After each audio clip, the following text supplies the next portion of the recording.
Hello बच्चों, कैसे हैं आप सभी। उम्मीद करता हूँ आप सभी बहुत ही अच्छे होंगे। आज कई दिनों बाद यानी 2 दिन हो गए वीडियो नहीं अपलोड कर पाया और आज आपके बीच में आया हूँ।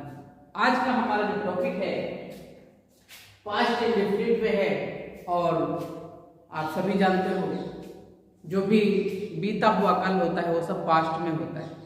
राम कानपुर गया था, मोहन कानपुर गया था, ठीक है, तुमने खाना खाया था, ठीक है, तुम स्कूल गए थे। ये जितना भी हमारा जो इतिहास है सब के सब पास्ट में आता है, ठीक है। तो हम बात करेंगे जो पास्ट इंडेफिनिट टेंस होता है इसकी पहचान क्या होती है, इसको कैसे पहचानेंगे कि ये पास्ट इंडेफिनिट टेंस है। तो हिंदी के ऐसे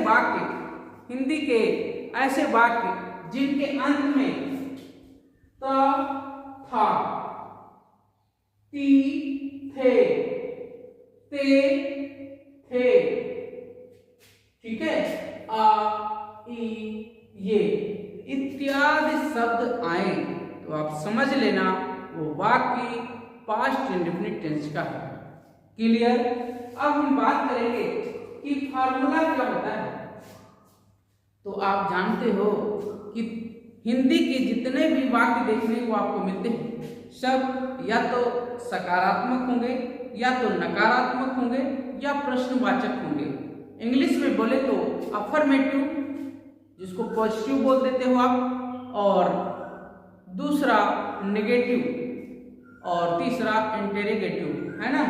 तो हम बात करेंगे अफर्मेटिव की, और अफर्मेटिव सेंटेंस जो होगा उसका फॉर्मूला क्या होगा कि सबसे पहले वाक्य में सब्जेक्ट देखेंगे, फिर वर्ब, फिर ऑब्जेक्ट।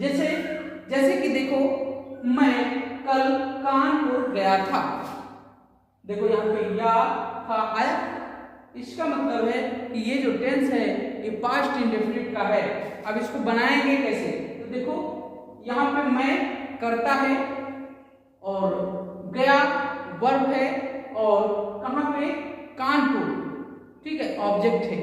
तो देखो कैसे करेंगे, I went to Kanpur yesterday, मतलब कि मैं कल कानपुर गया था।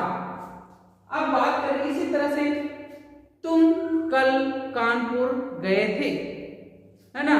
तो क्या हो जाएगा, you went to Kanpur yesterday, है ना। इस तरह से आप बहुत सारे बना सकते हो। अब हम बात करेंगे कि नेगेटिव की। अगर नेगेटिव सेंटेंस है तो उसको आप कैसे बनाएंगे, उसके लिए फॉर्मूला है subject plus did not plus verb की फर्स्ट फॉर्म प्लस ऑब्जेक्ट।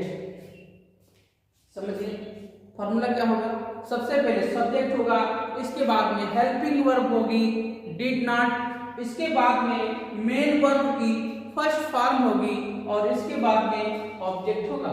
बच्चों यहाँ पे आपको सेकेंड वर्ब की first form, second form, third form ये याद करनी पड़ेगी, इसको लर्न करना ही पड़ेगा, इसका कोई शॉर्टकट तरीका नहीं है, ठीक है। अब देखिए अगर हम नेगेटिव की बात करें कैसे बनाएंगे, इन वाक्यों को कैसे बनाएंगे।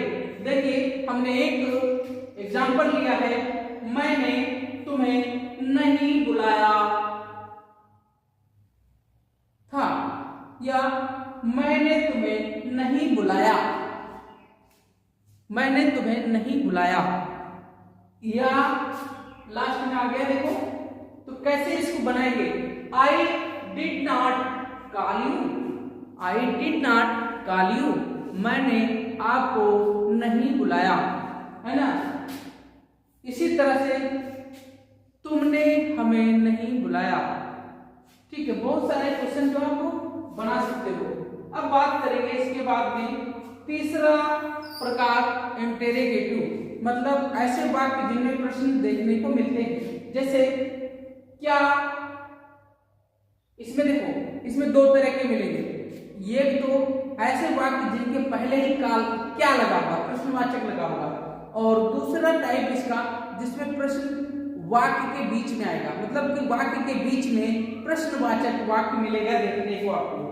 तो इसके लिए फॉर्मूला क्या होगा, तो सबसे पहले हम देखेंगे कि ऐसे वाक्य जिनके आरंभ में ही क्या, क्यों, कब, कैसे आपको देखने को मिलता है।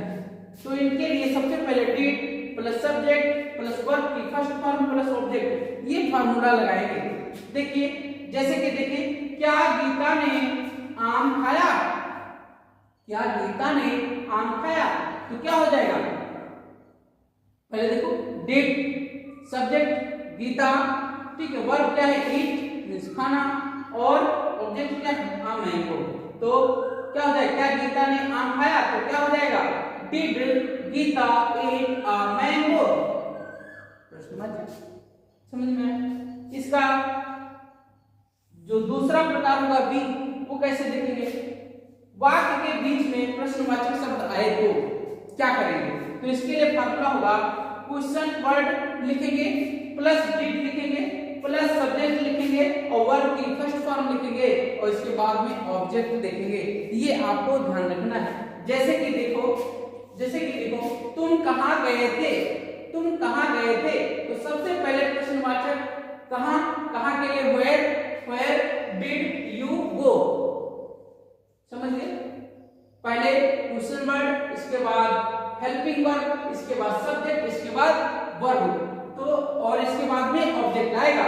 तो देखो where did you go, तुम कहाँ गए थे। अगला एक और उदाहरण हमने लिया है, तुम कब नहाए, तुम कब नहाए, तो when did you bath, when did you bath। इस तरह से आप बहुत सारे जो वाक्य मिलेंगे उनको आप आसानी से हिंदी से इंग्लिश में ट्रांसलेट कर सकते हो और इंग्लिश से हिंदी में ट्रांसलेट कर सकते हो। तो ये एक ही वीडियो में हमने 5 इंडिविजुअल को कवर कर लिया है। उम्मीद करता हूँ बच्चों आपको अच्छा लगा होगा वीडियो। यदि अच्छा लगता है तो इसे नोट भी कर लेना, नोट करते हुए जाना, आपके पास एक संक्षिप्त नोट्स आ जाएगा और फिर आपके पास कोई भी वाक्य नहीं बचेगा जिसको आप हिंदी से इंग्लिश और इंग्लिश से हिंदी ट्रांसलेट ना कर सको।